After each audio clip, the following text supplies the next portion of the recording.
Idée-de-fin, midi. Idée-de-fin, midi. Idée-de-fin, midi. Idée-de-fin, midi. Idée-de-fin, midi.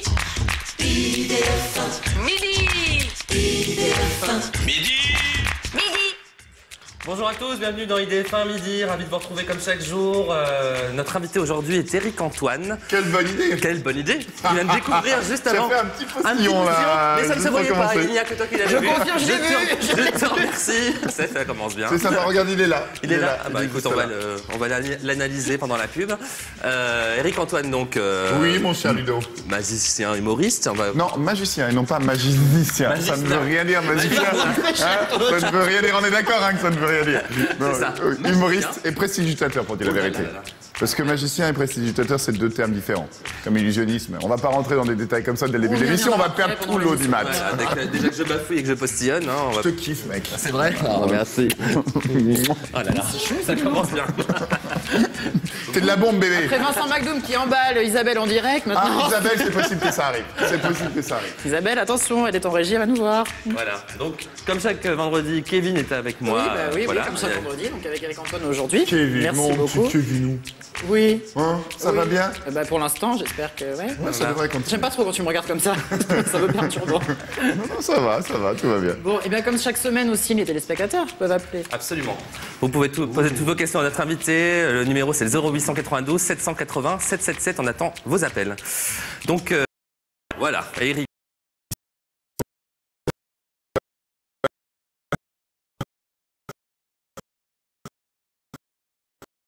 Oui, je ne suis pas qu'accord, hein, je suis aussi un auteur.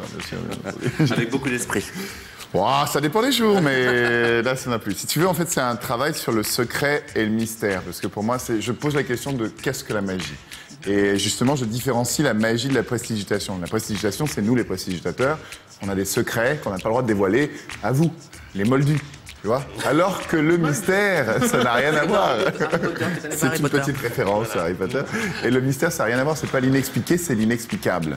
Donc c'est la magie, si tu veux. Et la magie, ça ne s'explique pas. C'est comme l'amour. Voilà, alors juste pour vous dire que cette photo n'a plus rien à voir avec le nouveau spectacle. Hein. Mon attaché de presse est viré. Alors, Là, ça c'est fait.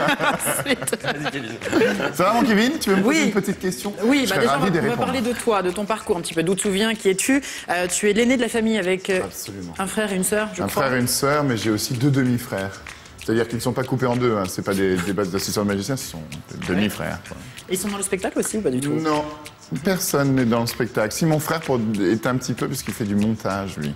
Donc c'est quand même un métier artistique. D'accord. Voilà. Bon. Et à l'école, est-ce qu'il paraît, tu étais très bon élève, mais tu t'ennuyais un petit peu après ce Oui et qu'on nous a non, raconté. oui et non. C'est-à-dire c'est un mélange. En fait, il y avait des choses pour lesquelles j'avais des facilités, donc ça venait assez vite, donc je me retrouvais souvent dans les premières places. Et puis il y a des choses pour lesquelles j'avais une flemmardise aiguë. Ouais. Donc, et puis, je crois que j'ai fait aussi mon propre parcours. Je me souviens, j'ai retrouvé un carnet de 7 ans en CP ou 6 ans en CP où il y a écrit très bon élève mais antiscolaire. C'est-à-dire que dès le début, il fallait que je fasse les choses de ma manière et pas comme on m'expliquait de le faire. Donc ça donnait par moments des petits côtés. Je ne sais pas, c'est peut-être une éducation, une maman psy qui a accouché comme ça d'une espèce de forme de pensée un peu étrange. Voilà. D'accord. Voilà. Et l'adolescence, comment elle s'est passée? Un peu pourri, pour dire la vérité, mais comme beaucoup, hein. Je crois que l'adolescence, c'est un peu naze, hein. Faut dire ce qui est. C'est pas la période la plus agréable de la vie, en Non, général. en général, surtout quand... Mais d'ailleurs, souvent, c'est bien parce que les adolescents un peu durs, ça fait souvent des adultes un peu réussis. Alors que les adolescences magnifiques, les gens qui sont les stars du collège et du lycée, en général, ils morflent un peu après. Donc c'était pas mal. C'était pas mal. Et rapidement, tu es tombé amoureux de la magie. Oui et non. Oui, parce que c'était une passion. Dès l'âge de 13-14 ans, j'en ai fait. Et en même temps, c'était plutôt un hobby. C'était pas vraiment... un choix de vie, ça m'a pris presque malgré moi. C'est-à-dire qu'un jour, j'avais écrit ce travail au croisement du théâtre et de la magie pour une commande qu'on m'avait faite. Et j'ai vu ça, et c'est la première fois que je me suis fait rire. Je me suis dit, ah, ça c'est intéressant. J'ai tiré le fil de ça. Mais si tu veux, mon amour profond, c'est pour le spectacle, de manière générale, et pour le Mais théâtre. comment est né justement cet amour pour le spectacle? Est-ce que c'était une rencontre de quelqu'un? Est-ce que ça a été quelqu'un que tu avais pour modèle? Est-ce que... C'était, j'avais 18 ans, je sortais du bac, je savais pas trop quoi faire, j'étais en médecine d'un côté, j'avais un pied vers la psycho de l'autre, je sentais que ma place n'était pas vraiment là. Et puis j'ai commencé le théâtre avec un type qui était assez étonnant, qui s'appelait Luc Charpentier, qui était l'assistant de Tania Balachova. Tania Balachova, c'était l'actrice fétiche de Sartre. Elle avait créé Huis Clos, enfin c'était quelqu'un de très très pointu et qui avait même amené la méthode Stanislavski en France. Donc c'était quelqu'un, vraiment, j'étais vraiment dans une dynamique de théâtre assez de travail de recherche avec un peu de profondeur. Et j'ai eu un vrai déclic à ce moment-là pour le spectacle, de manière générale. Et en fait, si tu veux, aujourd'hui, je me rends compte que je lis mes amours. C'est-à-dire qu'il y a l'amour pour le musical, la magie, le visuel, il y a l'amour pour le show et le café-théâtre, c'est-à-dire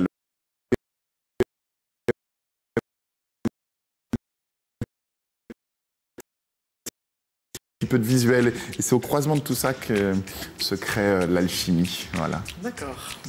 Alors, tu as fait des études de psychologie, je crois. Ouais, absolument. Absolument que j'ai arrêté. Hein. En licence, j'ai arrêté, mais je me suis dit, si un jour ça ne marchait pas, je pourrais peut-être m'en sortir comme ça. C'était quoi le but à cette époque-là? C'était de devenir psy Non, je me suis dit, écoute, si dans 10 ans, vraiment, tu es toujours en train de galérer, de ne pas trouver ta voie en termes artistiques, ben, tu ouvriras un cabinet et puis tu mettras toute ta haine sur tous tes patients. C'est comme ça que ça se passe, en fait.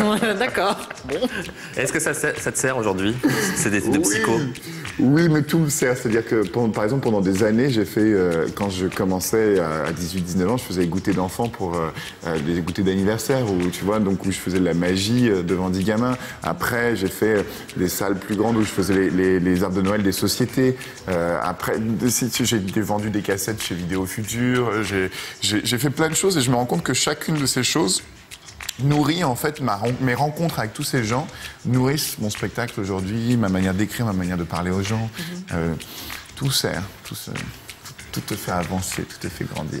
Alors, le premier spectacle, c'était en 2005, c'est ça? Le Satisfait ou Remboursé, c'est né en 2005, c'est ça, en fin 2005. Juste après, il y a eu Incroyable Talent sur M6 qui m'a lancé. Et après, 2 ans après, il y a eu Réalité ou Illusion, voilà, qui était vraiment le spectacle qui a marché très fort. Voilà. Et ça a été quoi la démarche quand tu t'es inscrit justement au casting de Incroyable Talent? Eh ben, c'était un truc un peu marrant parce que je commençais tout juste Satisfait ou Remboursé au Théâtre Trévise à Paris. Et j'étais ni connu, pas de réseau, de très jeunes producteurs avec moi qui ne savaient pas aussi faire. Donc on était vraiment que des débutants. Donc on était dans la merde. Et il se trouve que mon frère à l'époque était grouillot chez Endemol, c'est-à-dire il amenait les cassettes pour les monter en montage et tout ça. Maintenant, c'est un très bon monteur et très reconnu, mais à l'époque, il faisait ça. Et il m'a dit, mais il y a une émission, j'ai entendu parler, ça a l'air pas mal, peut-être tu pourrais la faire. Et c'était sur la fin de la période de casting. J'ai tenté le coup, le casting s'est super bien passé. Et la première émission, quand je suis arrivé en quart de finale, c'était du jour au lendemain, ça a changé. C'est-à-dire que du jour au lendemain, la salle était complète. Bon, mais c'était un feu de paille aussi. Hein. C'est-à-dire que aussi vite c'est monté, aussi vite c'est redescendu. C'est-à-dire que vraiment en quelques mois, après, plus personne ne savait qui j'étais. Mais ça a déclenché, c'était le déclencheur. Et après, la presse est venue, les autres télés sont venues. Et il y a eu comme ça, tu vois, des étapes. Il y a eu... Ouah, ouah, et puis après, c'est remonté. Voilà, c'est remonté doucement, mais sûrement.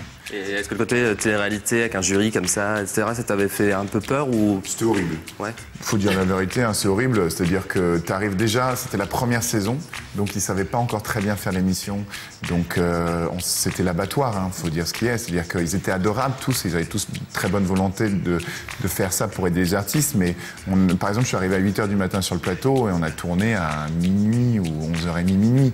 Et il y avait 300 personnes dans la salle et à la fin, il y avait plus de 80. Les 3 jurys, ils avaient des cernes comme ça, ils n'en pouvaient plus. Et on arrive, tu vois, c'est quand même un prime sur M6, c'était très important.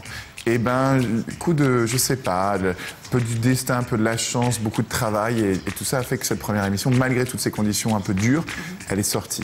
Et d'ailleurs, je m'étais pas rendu compte de l'impact que ça allait avoir, et quand j'ai tourné la demi-finale, sans que le quart de finale soit diffusé, j'y allais vraiment en reculons, disant cette première journée avait été horrible, mais horrible, et désagréable. Et en fait, j'y suis allé à reculons et c'était une des grosses erreurs de mon début de carrière. Désagréable à cause de quoi? À cause de Bah, l'atmosphère si en tu veux, plateau à cause non, de... mais il y avait par exemple, mes loges ont été fermées à clé. J'avais mes affaires enfermées dans la loge parce que les femmes de ménage étaient parties. Donc, ils avaient fermé les loges. Il y avait du matos qui était parti dans la poubelle. Toute la journée était suivie par des caméras. Je savais pas. Je comprenais pas cette notion-là de comment jouer, comment réagir et tout ça. Et puis, je me suis rendu compte que finalement, j'étais pas si mauvais parce que toute la journée, j'ai essayé d'être de très bonne humeur, et en général, je suis. Et donc, finalement, ils ont fait beaucoup de teasers sur moi dans leur première émission. Et normalement, chaque artiste avait 2 minutes et 1 minute de prépa. Et moi, je me suis retrouvé avec un numéro qui faisait presque 4 et avec 5 ou 6 magnétos pendant toute l'émission. Parce que j'aurais donné beaucoup ce jour-là. Il y avait quelque chose en moi. J'avais tellement faim et soif que ça marche que, si tu veux, je sentais que c'était quand même aussi une chance. Mais après, le jour d'après, j'ai trouvé ça tellement dur, j'ai trouvé qu'on n'était pas très bien traités, que c'était très très dur. Et donc vraiment, la demi-finale, je suis venu... Et après, malgré cette demi-finale qui était un peu ratée, j'ai trouvé qu'ils ont eu un geste génial, c'est que la production m'a rappelé pour venir faire quand même la finale, mais en espèce d'outsider. Et c'était vraiment un gros coup aussi. Donc c'était vraiment bien. Ils ont eu la grande classe quand même. Tu vois, dès le début, ils m'ont soutenu de manière assez forte. C'était sympa. Et tu conseillerais les artistes aujourd'hui de passer par ce genre d'émission? Est-ce que tu penses que ça peut vraiment servir? Est-ce que c'est Tout dépend de ce qu'ils font. C'est-à-dire que, par exemple, je pense que cette émission, elle est très très forte pour les visuels des acrobates et les danseurs spectacles. Pour un humoriste, c'est très dur parce que par exemple, t'as 2 mecs qui font du main à main, ils s'envoient à 4 mètres, et juste derrière, tu viens faire une vanne. Tout d'un coup, il y a quelque chose qui est plus du tout spectaculaire. Donc il faut soit que ta vanne soit du génie pur, et c'est quand même très très très très difficile, soit vaut mieux éviter. Vaut mieux éviter. Ça met la pression, justement. Ça met la pression. En même temps, quand t'as rien à perdre, pourquoi ne pas le faire? Tu vois, moi j'étais à un moment où je n'avais juste rien à perdre. Donc je pouvais me taper la honte, mais bon. C'est pas ça qui va changer ma vie. Moi, je suis tapé la honte souvent dans la vie. Donc ça va. Ça fait grandir, comme on dit, ça fait avancer. Ouais, c'est ça. Tu meurs pas, tu t'apprends, tu comprends. Bon, on va revoir quelques petites images c'est tous ces petits souvenirs. J'ai parlé de tout ça. C'est parti, on regarde les images. Voici un flyer pour un DVD absolument extraordinaire. Je connais l'artiste, c'est un connard, mais il est très rigolo. Voilà, vous pouvez l'acheter à la depuis le 16 mars. C'est de la bombe bébé. Est-ce que vous savez pourquoi ça s'appelle un flyer? Oui, calmez-vous. Eh bien, c'est très simple. À chaque fois que vous faites ça, comme ça, ça fly. C'est pour ça que c'est un flyer. C'est dingue. J'ai pas changé, je suis toujours aussi couillon. Ça fait quoi, ça? Un son de l'autocritique. C'est bien. Mais écoute, c'est bien. Alors ça, c'était pas pendant Incroyable Talent, je crois. Même c'est un truc que j'ai fait chez vous il y a quelques années, non? C'est pas voilà, dans un... C'est un petit tour. On verra les images d'Incroyable Talent juste après. Bah écoute, mais moi, ça me fait rire. J'ai du mal, pour te dire la vérité, à me voir à l'écran. Mais là, bon, voilà. C'est un métier quand même. Maintenant, il faut que j'accepte. On regarde les images d'Incroyable Talent, peut-être, du coup. On va voir si elles sont prêtes en régie, effectivement. Vous êtes prêts, les gars? Elles sont prêtes, c'est bon. Apparemment, c'est votre dernière. On vient de me dire à l'oreillette que ce serait votre dernière.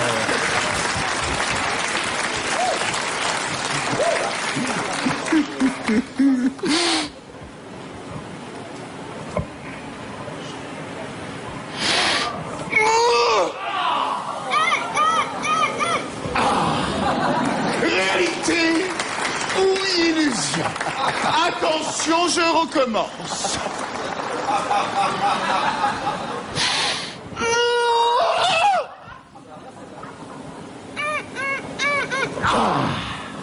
Réalité ou illusion? Telle est la question que je vais vous poser ce soir.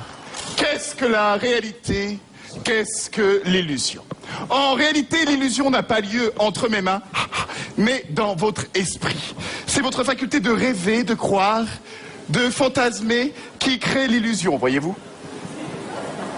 En fait, bon, il n'y a jamais eu de verre ici dans les lunettes, puisque le verre depuis le début a toujours été là, à la vôtre santé. Eric, ça fait quoi, 5-6 ans? Ça fait 5 ans, c'était en 2006, j'étais plus mince. On te reparle encore de cette participation à cette émission aujourd'hui? Oui, on m'en parle, la preuve. Ouais. Oui, mais je parle pas de... Là, on parle de tout ton parcours, donc forcément on en parle. On m'en parle de temps en temps. C'était quand même ma première vraie télé, tu vois. Même si j'avais fait des petits trucs sur la TNT et tout ça, c'était vraiment la première fois où les gens découvraient le personnage et le concept. Ce concept qui est toujours le mien, c'est-à-dire de partir dans une direction, d'aller dans une autre. Et pour le moment, j'ai la chance en France d'être un peu le seul, de faire ce mélange entre humour et magie, entre humour et visuel. Alors, il y en a d'autres. Il y a des jeunes qui arrivent parce que je pense que c'est une écriture maintenant qui plaît justement à tout un tas de jeunes prestidigitateurs qui se disent « Ah mais oui, c'est ça, c'est drôle, c'est moderne. » Ouais, ça l'est toujours un peu. Mais bien sûr, aux États-Unis, en Angleterre, ça existait déjà.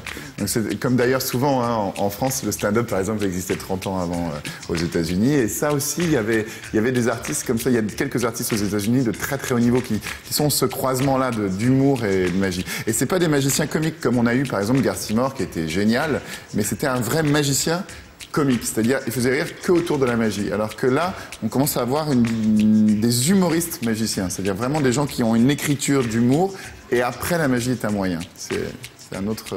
c'est pas exactement la même chose. Alors, on a accueilli sur notre plateau Isabelle. Je suis là. Oh, quel bonheur. qui t'a préparé un petit questionnaire, comme chaque semaine. Oui, fait par mes soins. Oh. Attention. Tu veux dire que c'est toi qui écris? Exactement. En plus d'être magnifique, Ouais. tu as un cerveau. J'ai un cerveau. C'est magnifique. Alors, c'est incroyable. Alors, un petit questionnaire de quiz. Oui. Il y a 2 choix. Tu devras choisir forcément. Oui, ça me paraît clair. Tout simplement. Jusque-là, c'est très clair. Ça va T'es obligé de Les règles choisir. sont C'est simples. très clair. Ok. Je sais que je viens un peu de la télé-réalité, mais je comprends. Lapin ou colombe? Allez, on y va, Isabelle. Lapin ou colombe? Colombe. Magie ou humour? Humour. Réalité ou illusion? Réalité. Intello ou barjo? Barjou. Lac ou gel? Ça, c'est pour Lac. mon plaisir personnel pour Lac, savoir toujours. comment ça tient. En fait, tout ça. c'est naturel. C'est une érection capillaire. C'est l'excitation de découvrir le public qui fait dresser le cheveu sur la tête. Ah. Et après le spectacle, ça tombe. Ça redescend. Et toi, en loge médiane, il y a petite et Ludo aussi, des érections capillaires, il faut gagner un demi-centimètre comme dirait Gloria, que nous saluons. Alors, le fou charmant ou le grand charmeur? Attention, Le j'étais fou contente d'avoir trouvé charmant. celle-là. C'est joli ça, le fou charmant. Ouais, le fou charmant, bravo. Merlin Tu vois, ou l'enchanteur? Isabelle, je te kiffe. L'enchanteur.